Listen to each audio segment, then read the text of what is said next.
Okay. Salam alaikum. Shalom, everyone.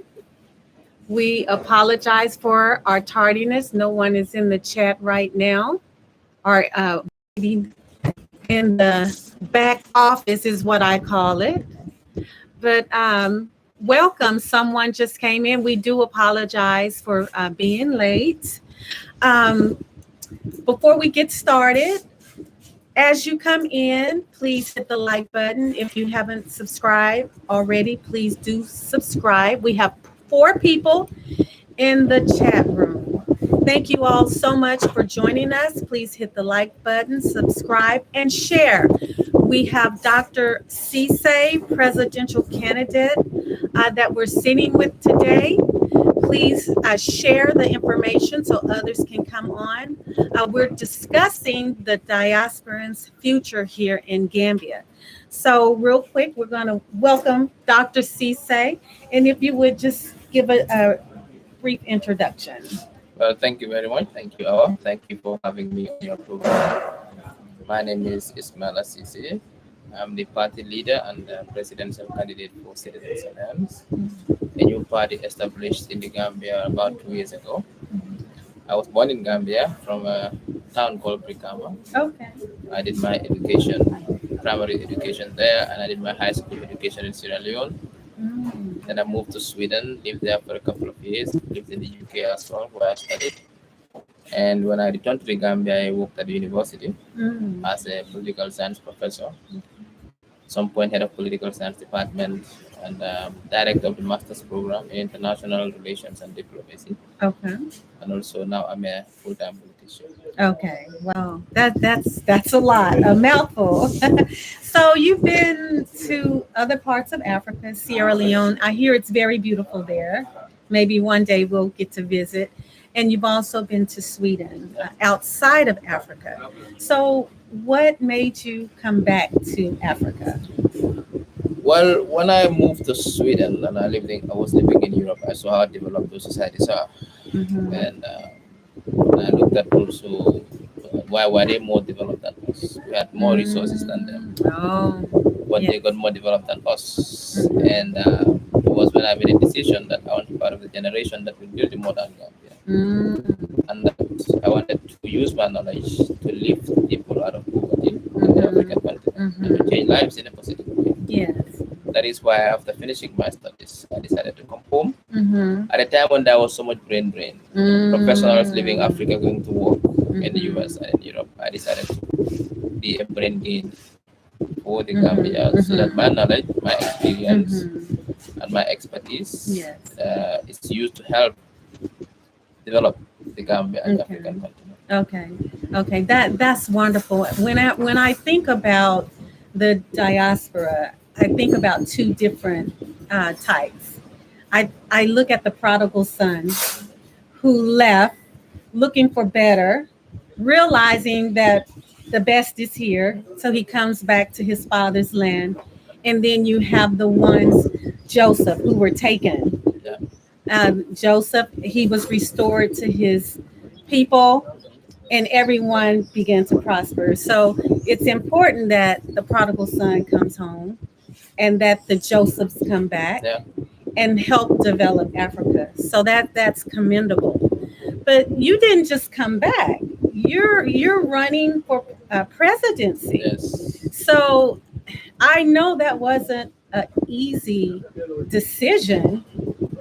That's a heavy mantle to carry. Yeah. So can you share with us what processes in your mind did you go through?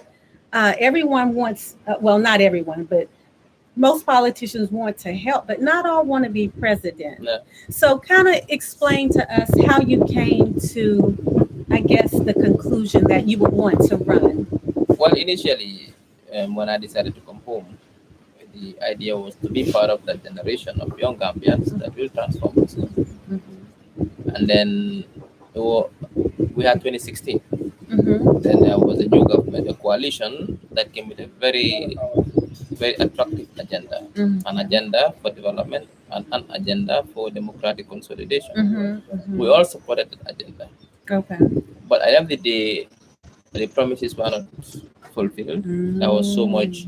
People lost hope. People got disappointed by the change we had. Okay. And I also looked at trends, historical trends, and realized that our main problem in the Gambia is not because we don't have the resources, both human resources and natural resources. It's because the leadership that was needed to transform these resources was missing, was the missing link. And also the leadership to build a country for the next generation. And I realized that we needed pragmatic politicians, people who don't only understand the problems, but also have solutions for them. That's right. And I realized that I was one of those who understood the problem, who could relate with the population, who understood the problem, and also who has solutions for these problems. And that was when I decided to go into politics. Okay. But that's politics. So Yes. did you enter always wanting to become president? I've always had that ambition. Okay. And that is why when the time arrived and I initiated the Citizens Alliance. Okay. But when I initiated it, it was co-founded by some other people. Okay. But I was the initiator. So the idea was at the beginning, I didn't put myself as the leader, as a presidential candidate. That was supposed to be a process. Oh, I see. So when we sold the idea of that party, we said, let's come together, build the party, anchor it around principles and values and visions. And later we could choose who the presidential candidate will be. And I was interested in running.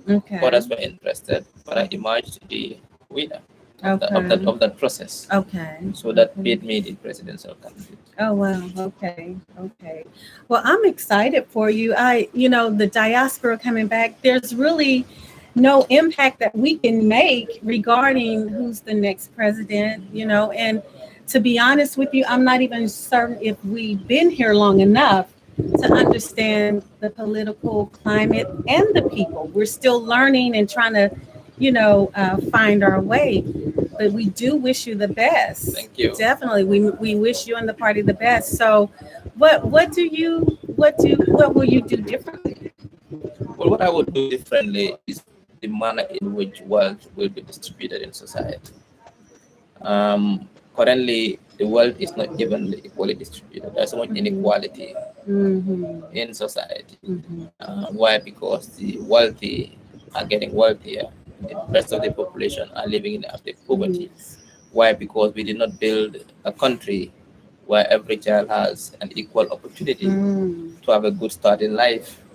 So we will fight corruption. We'll ensure that public finances are not meant to benefit a few individuals, but to benefit the entire society. In the sense that when we create the wealth, it has to be redistributed in accordance with the principles of fairness. So every child has access to quality, relevant education, no matter where you are born in the country, no matter from which parents, at least you have a good start in life. So that every woman, every man, every young man, every old man has access to quality healthcare where you are.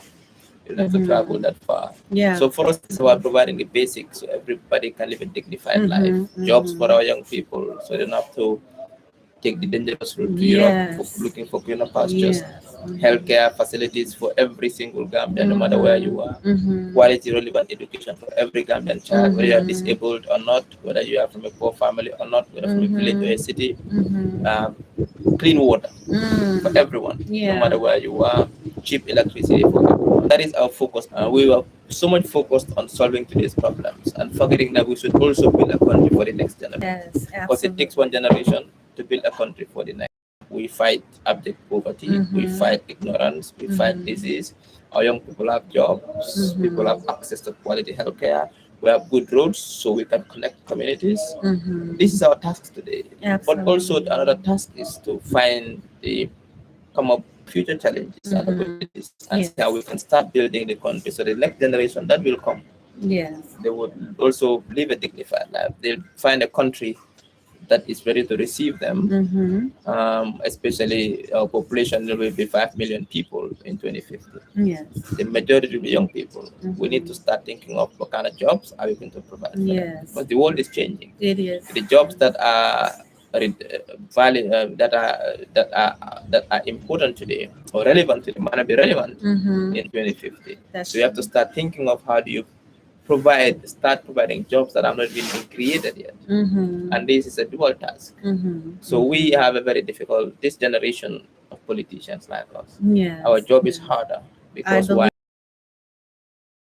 Right. That's right. I get that. So let's just say you're in office. What's the most pressing, I guess, issue on the agenda for you? Well, the public finances, to come up with the reforms to ensure the public finances are not wasted. So we need to do institutional reforms to fight corruption and stop leakage. There's so much leakage in the system. I mean, if you don't have your public finances right, if you don't have the fiscal policy right, you cannot do anything else. If you want, because agriculture, you need money. Healthcare, these are investments, education, but you need to get the money first. If you don't get the money, you cannot solve any of your priorities. Yes. So the priority is to come up with the right institutional reforms to ensure there is accountability, to ensure there is transparency, to ensure public finances are efficient and effectively used. Okay.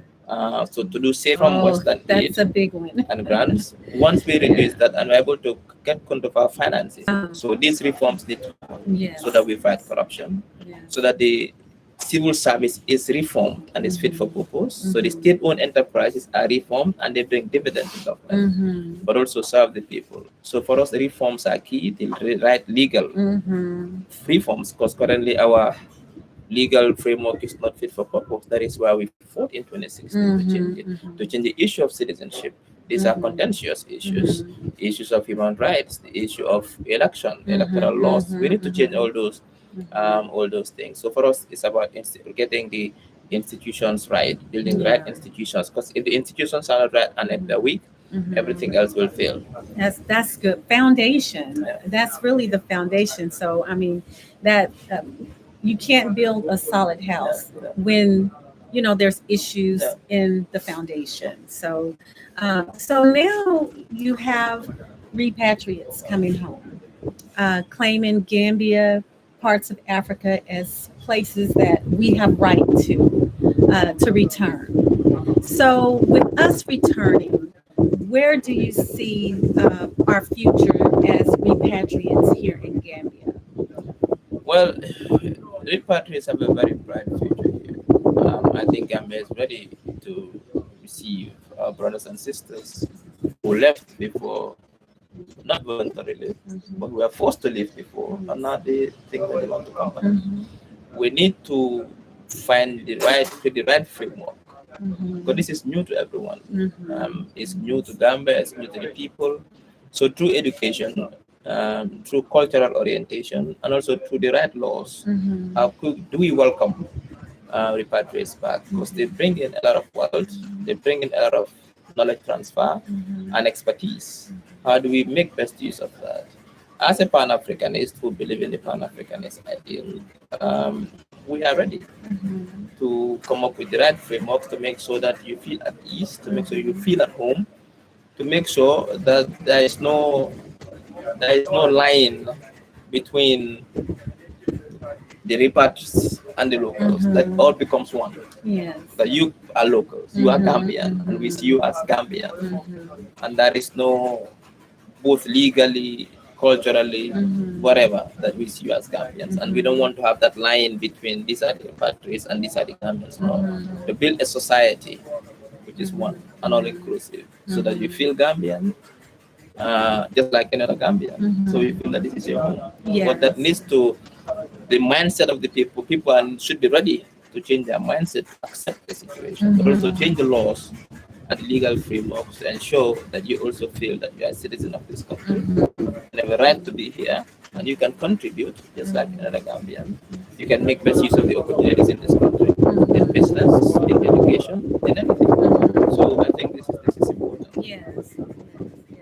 Now that's wonderful in theory, but when you start implementing these things, that's when you kind of feel some of the friction and things of that nature. So from your perspective, what have you seen some of the challenges of Gambians receiving us in Gambia? Well, I don't think if you want to think that there'll be no frictions, then that's impossible. There should be friction. Yeah, that's true. I mean, everything starts somewhere, and when they start, there are challenges. How we overcome those challenges is what defines us. Now, you have to also understand the context. You are not only seen as repatriates, as Africans coming home. You are seen as also someone coming from the West. And there's a perception we have about people who live in the West. And that perception has to go. So there are two things here. You are from the West. So we categorize you as, some of the people see you as Westerners. And not as, before they became Westerners, they were Africans first. That's right. So how do we remove that? And it's like I said, through education, teaching our kids to understand these dynamics. But it's difficult at the beginning. It's going to be difficult, like anything else. Any social project of this magnitude, at the beginning there'll be friction, there'll be challenges. How we overcome them over time, that is what is important. Now, if you have the first generation of repatriates like you, you will face these challenges. But think ahead. What about the next 2-3 generations? They'll be more integrated because the society will understand more. The kids will grow up understanding it. But I mean, there will be challenges, especially with those who just came. They will have it. There'll be challenges, there'll be frictions. But it's about how we really go about it and also solve it. But we cannot avoid those challenges and those frictions. That's true. That's a good answer. Yeah. So, any suggestions to Gambians first in understanding that although we're African, we don't have the African mindset that you grew up with, and that there's a little patience that is required, and we need families to kind of take us under their wings. Can you kind of speak to the Gambians first on things that they could do to help us feel more at home as we repatriate? Well, Gambians are of different types, if I may use that term. But broadly speaking, what I would say is that Gambians should see you as you are one of us. Yes. As family, not as the Tubab. Thank you. But you have to understand also the definition of Tubab is loaded. The normal definition is it has to do with where you come from, geography, West. It has also these ideas of wealth. That anybody coming from the world, from the West, is coming with wealth, and therefore it's a Tubab. It also with color, but also culture. Even here within the Gambian context, if you do things differently, they call you a Tubab. Really? I mean, if you tell people we have to start on time our meeting, they say, it's a Tubab. If you, because so Tubab is not only about color again, it's about also way of life, it's about culture. If you tell people that, you know what, in the morning after I have my coffee, it's a Tubab. So it's not about this. So it's exactly. So, but these are things that we'll get used to it. But like every Gambian, we should be ready to receive our brothers and sisters and make them feel home and make them feel part of us.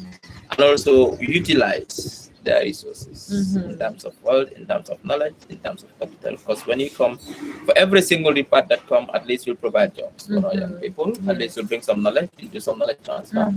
How do we really ensure this happens? But also for you to feel at home. Yes, there'll be difficulties in the beginning. There'll be those who will not be receptive. There'll be resistant. There'll be suspicion.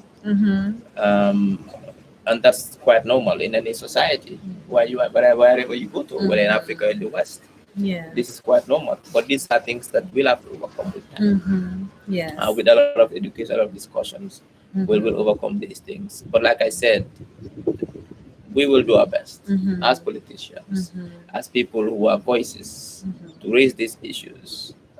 Because we need to raise the issue. We need to discuss it in public spaces. To say, you know what, yes, reports are coming. Because some people see you and they become suspicious. They want to know want to know your motive. Why are they leaving the US to come here? When we want to go to the US.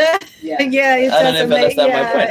So if almost every Gambian youth is vying to go to America, Mhm. and they're not allowed to go, and you guys are coming to live here where nobody wants to stay.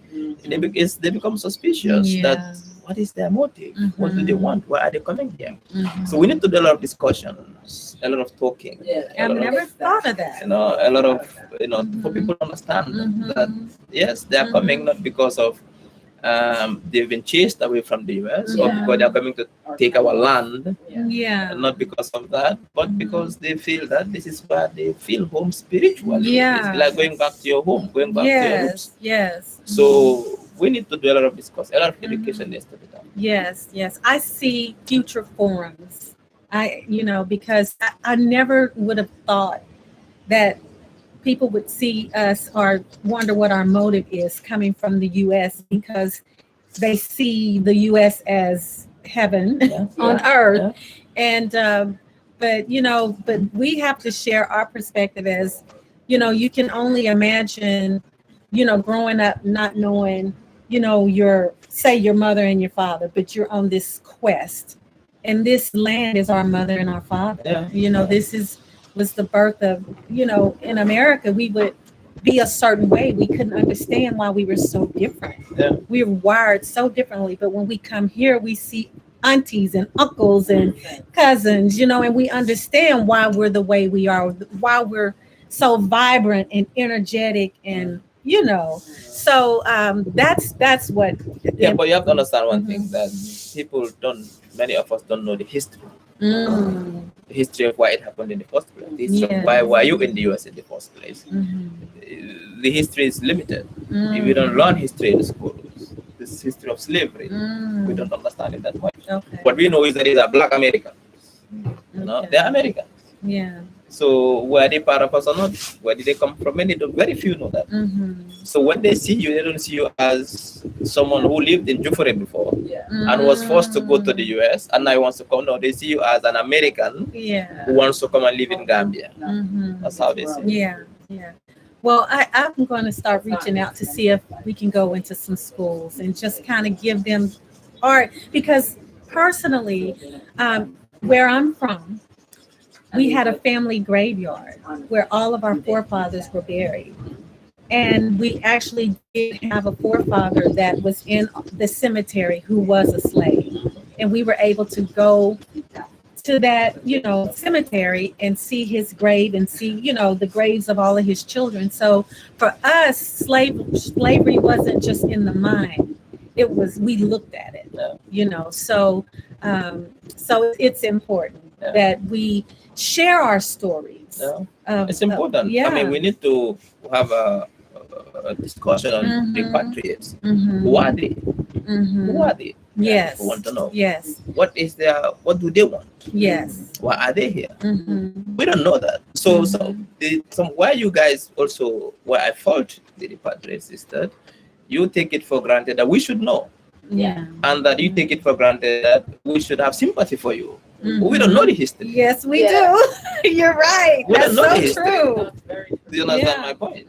So you don't take those things for granted. You have to come and start talking to the people, going to the local levels, having radio programs, going to schools, going to communities. So we know who you are.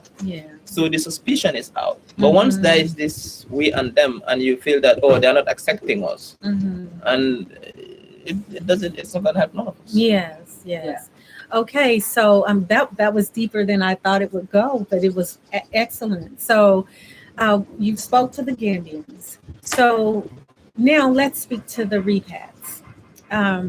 What can the repatriates do? What can the children of the formerly enslaved Africans that's returning, what can we do to, to fit in better, and to, I know everyone's not going to accept us, that's anywhere you go, but just give us different ideas, different things, because, Amadi and I, we try to, actually, I dressed like this in the US, and I felt so out of place because most people didn't dress this way. But we do try, we love the African food. We had a lady teach me how to cook some of the dishes, and we embrace the culture. We try to learn the language, but that's just not enough. So give us, as diasporans or returnees, things that we can do to assimilate better without compromising who we are, because we are children of Africa, but we still can't deny what's also in us from there. You know, Yeah. we're multidimensional because we have the both experiences. I think first is not what this is not what you can do, but you think is patience. You have to be patient. Yeah. Things will not happen easy and quickly. That's the resistance, I can tell you that. But things you can do to assimilate is to do what the average Gambian does and to go to the places where the average Gambian goes to. Going to the markets, to do your shopping in the local markets. Learn the language. Language is the key. If you can't, once you continue speaking English, believe me that that's already there. That's a growth. They see you as a Western, as a well. Once you speak English. So language is key. You must speak one of the local languages because that is where acceptance comes in. Because language is not only a means of communication here. In this country, language is seen as a means where people can relate to you. That is why if you go to a place and there's a lot of Fulas and you speak Fula, everybody will be, oh, you speak Fula, you speak Fula, or Mandinka. Language is something that kind of, makes you get accepted. Yes. So you need to speak one of the two languages. But also you need to live within the communities. I mean, if you come here and want to live in the Bigelows, in the Colones, hanging out in your own places, that is God again. Live with the people, live in the communities, live in Ibo Town, live in Fajikunda, live in Brikama. So people start to see you, wake up with them, they start to trust you because we are like that. Naturally, we are species of strangers, whether you are from the US, Aziripa, or we are from Guinea Conakry. That's how we are. We don't so we're, at the beginning we're like that, but once we see you every day, we see that you go through our funerals, you go to our naming ceremonies, you live with us, you work with us, you go to our markets, you go to your kids go to our schools. We start to get to know you, even though it's a process, but at least that's why it starts. Before we say 10-15 years, you'll be surprised how you'll be assimilated as quickly as you would have. Yes. I think for Amadi and I think we're assimilating pretty well. We haven't been to a naming ceremony because we haven't been invited yet. We haven't been to a wedding or a funeral yet. So, but we did attend Tabaski, and we really loved it. So we're already thinking about next year's Tabaski. Amadi has a good idea for a fundraiser that he wants to do to make certain that every child has a new outfit for Tabaski. So we'll be working on that. So I think we're assimilating, but there are growing pains, and that's our next topic. We've actually you came to our group and kind of talked to us a little bit about citizenship. So we can't have this conversation without talking about citizenship. Your thoughts regarding citizenship, if you get in office, implement citizenship for repatriates. Like I said, what we a policy document out there that everybody can have access to, so that repatriates know that this is what is valid for repatriates. How can we make it easy for them to become citizens? How can we make it easy for them to start businesses and so on and so forth? And for us, my thinking is that we should make it easier for repatriates to get access to citizenship. But there should be a policy. There should be also criteria in terms of, okay, within the first 2 years, at least you should get access to being citizen if you fulfill X, Y, Z.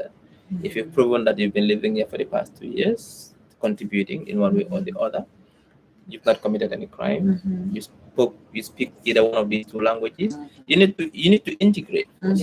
What we are trying to avoid is that people will just come, get it, and then go back again. We want you to stay if we give you the citizenship. So that is why we cannot just have there should be a clear, well-defined policies to say this is what is valid for us. Because there's a new situation.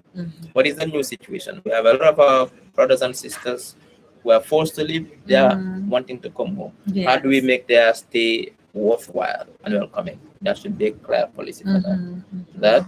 So what happens is that as a government, we'll invite you as a community to sit and have a dialogue and see how do we do this. So we together we can create a policy that will benefit the Gambia, but will also benefit you. Yes. Because it wouldn't make sense if I should go and just come up with a policy and impose it. No, I want to work with you to say, how can we do this? How long would it take for you to get Gambian passport? Should you use your American passport or should you still maintain it? So these things should be very clear. Yes. So that there are policies that this within this framework you have to fit in. But what we want is to make it easy for repatriates to get citizenship of the Gambia. They are Gambians, and therefore they have every privilege that the Gambia can provide. But also for them to easily integrate in society, speak our language, to be active citizens that also give back to society. Absolutely. But this can be done by we sitting together with you and as partners define these policies, define the frameworks, understand the challenges you are facing, and we as a government can now come in to say, this is what we can do to ease your challenges. Yes, beautifully said. When we before we got here, we actually was thinking automatic citizenship should be an option. And living here, I think we don't see that as much because everyone coming isn't worthy. And I'm sorry, even though ancestors were taken, some people that we've encountered, they're not the ones you would want to get citizenship. So what you said, 2 years, proven worthy, of course, and it's unfortunate to say that, but we understand that everyone's coming isn't for Gambia. Some people are coming because if you make it automatic, some will come get a passport and leave again, and then they can go and use those passports or citizens for other purposes that it's not fit for. We want to give citizenship to those who are genuine, those who want to come home, those who want to stay, and those who want to integrate. For them, if it within 1 year, yes. So how long? And I know we can't, pin you down to a time frame, but how long do you think we will be waiting for some type of plan for us to expedite, our citizenship? Well, with the citizenship, you have to understand that it's not as easy as we might think. There are already laws which are in the constitution and which are entrenched in terms of citizenship. Those ones can change only through a referendum. There are 4 ways in which you can be a citizen of the Gambia as we speak, according to the constitution: by birth, by descent, by registration, or by naturalization. And this naturalization can take 15 years living here. Registration can take up to 7 years. The other one is by birth and by descent. Now, it means that now, even though we can start the process, it has to go through a legal process to change these laws and make it easy so that where you fit in. But within our first 5 years, these are things that we want to do. This will be some of the reforms that we'll be embarking on, legal reforms. We are supposed to get a new constitution, it failed. And as part of that new constitution, for me, even with registration, I don't believe that nobody, whether you are American, or repatriate, or whether nobody should be 7 days. I think it should be less than that. When I moved to Sweden, after 3-4 years, I became a citizen. So why should we make it difficult for people who come to this country and live here and work here and contribute to make it difficult for them to become citizens? So we need to look at that again. But like I said, because I know that the problem is existing, it is going to be a priority that when we come to power, we'll meet you as a community. Because what we believe in is inclusiveness. No community should be left out. I see you as a community, just like I see other religious groups or other ethnic groups or other different communities, and to bring everybody together, whether you are a Ripat or whether you're Jola, is to make sure that your rights are respected and you are given certain rights and you are given privileges as well. So the legal work will start to say, what can we do? What can we change in the law to make it easier for Ripats to become citizens of this country if they fulfill certain criteria? But like I said, and nobody can give a timeline because it has to do with parliament. It has to go through a process, a legal process of, bringing in the law into force. And these processes can take a couple of years. But these are things that we will prioritize, because for me, the issue of reparts is very close to my heart. I know the history. I know what happened. I'm a Pan-African. I know the history of slavery. I know the history of exploitation. I know the history of colonialism. I know how we live in the US. And anybody who wants to come home from the US, from the UK, from the diaspora, we welcome you, and we want to make your stay easy, and we want to make you feel at home. Thank you so much for that. So I just would like to add one more thing to that.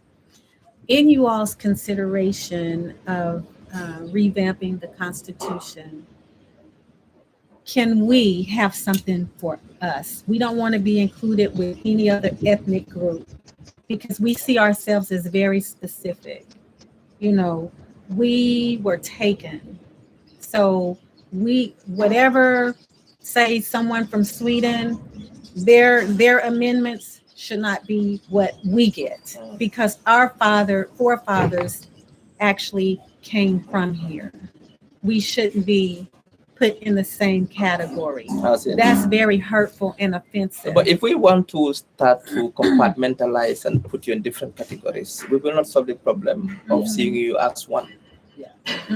We need to make it look like you are Gambian, you are Gambian. That's the bottom line. Whether you are from UK as a repart, you are Gambian. Oh, well, I don't think you understood. I'm talking about ethnic, like a white person. We don't have that here anyway in our constitution. Okay. We don't have those categorizations in our constitution. Okay, but I guess what I'm saying is,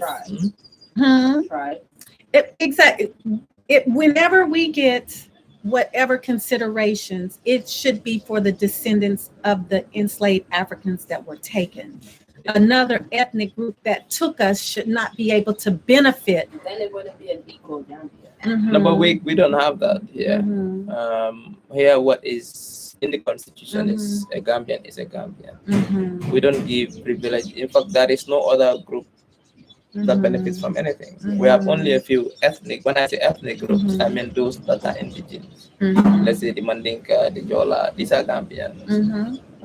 So we don't have any other groups from outside that will be given consideration here. Okay. So the only issue we have now that is from outside, that is it's you.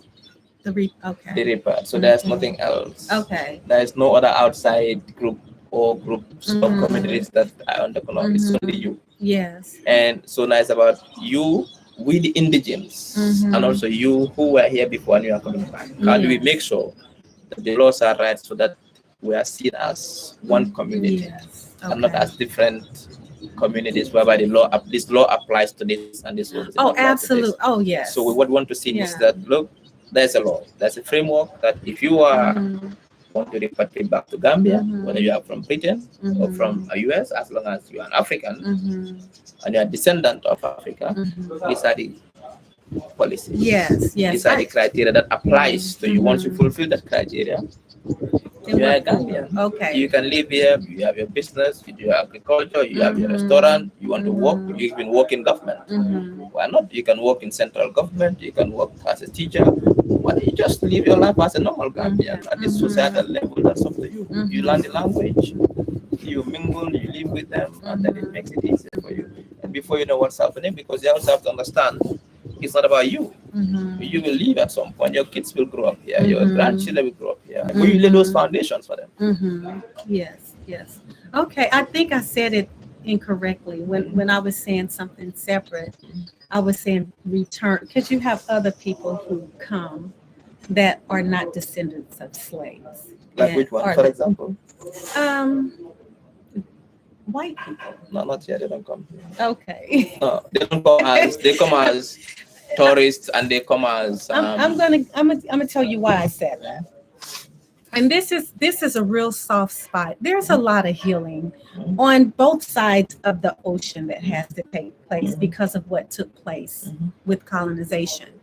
But one of the things that we talk about in our private rooms is how it makes us feel to have to go to Kunta Kinte Island, and we pay the same amount that the white people pay to see where our ancestors were taken. It's like we're always put in a box with them, and that's a sensitive thing for us, because we see ourselves. But that should not happen.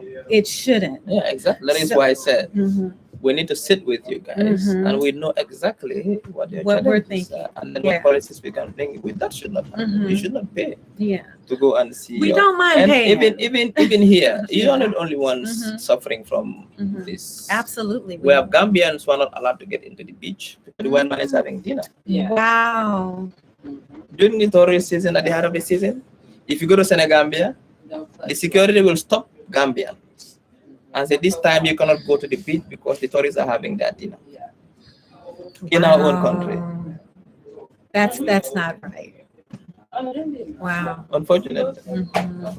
So Wow. that privilege is still given to some, and we have to stop that. That Yes. cannot happen in this country anymore. Absolutely. Absolutely. So there are many things we need to solve. It's not only Mhm. the issue of with the indigenes here. Sometimes we are Mhm. discriminated. Mhm. That we cannot go to our own beach Mm. because the European, the white man is having dinner or is relaxing on the beach. I'm not supposed to go to disturb him or her. Wow. Yes. So we have to join in and start a dialogue Yeah. and understand, you all can understand our, we can finally open up, because there's some things you don't want to tell someone because you think they'll be offended, but these things have to be talked Of about, course, of course. So, wow. So this has been a wonderful, wonderful interview, Thank and you. I don't even want to call it an interview, a It's a conversation. discussion, yeah. Yeah, a wonderful conversation. Is there anything you would like to add that I may have omitted or left out? Well, I think all. What I just want to say is that we should be more patient and understand that this is something new to all of us. Mhm.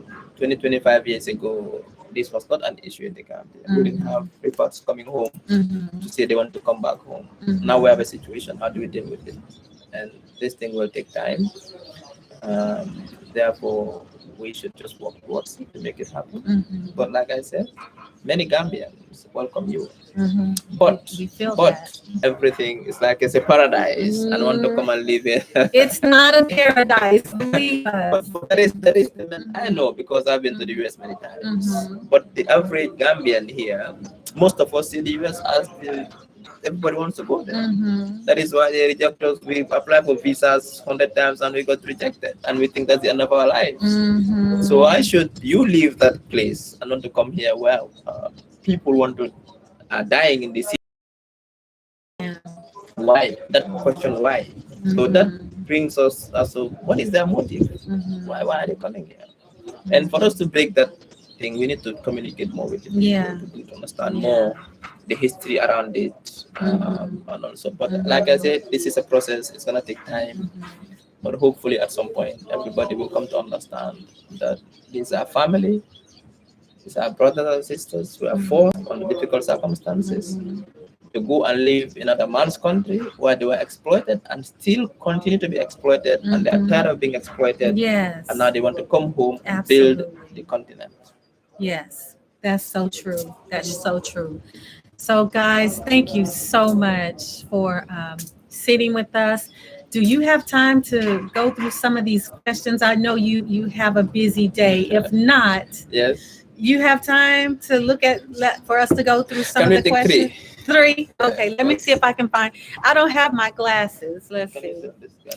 We're going to take 3, so I'm going to just kind of, let's see. This is a statement from Gambia Global TV. They said the best young presidential candidate for Gambia. Well, I'm honored. Okay.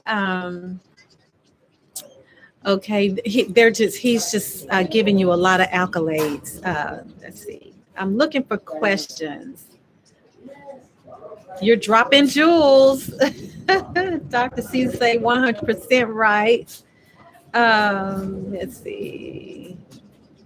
see. Thank you, sis, for having courage to ask that question. Now let them come here. Okay. Are white people able to get the same citizenship? No. No. That was a simple answer, and I think we're all happy with that. Except if they naturalize, Hmm.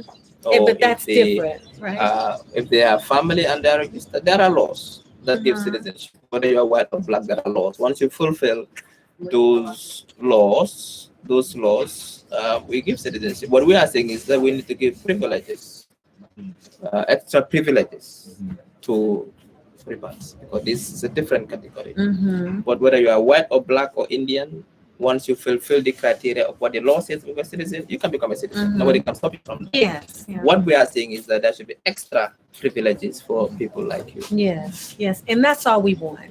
That's all we want, because we believe that the wheat and the tare will grow together, and so, but we just have to find a way to, I guess, abide peacefully. And we see ourselves as you. We really do, you know. Okay. Everything else is comments. You have a lot of fans. You have a lot of fans. They said they call you the Gambian medicine. As a Gambian, I'm even learning new things from Dr. Ceesay. So, okay. So there's not a lot of questions, just a lot of comments. And thank you all so very much for joining us. We will see you same time, same place next. Well, no, 12:30 next week. A different. We'll be sitting with someone different. We don't know yet who yet. Or did I say that right? Okay. But anyway, thank you all so much, and shalom.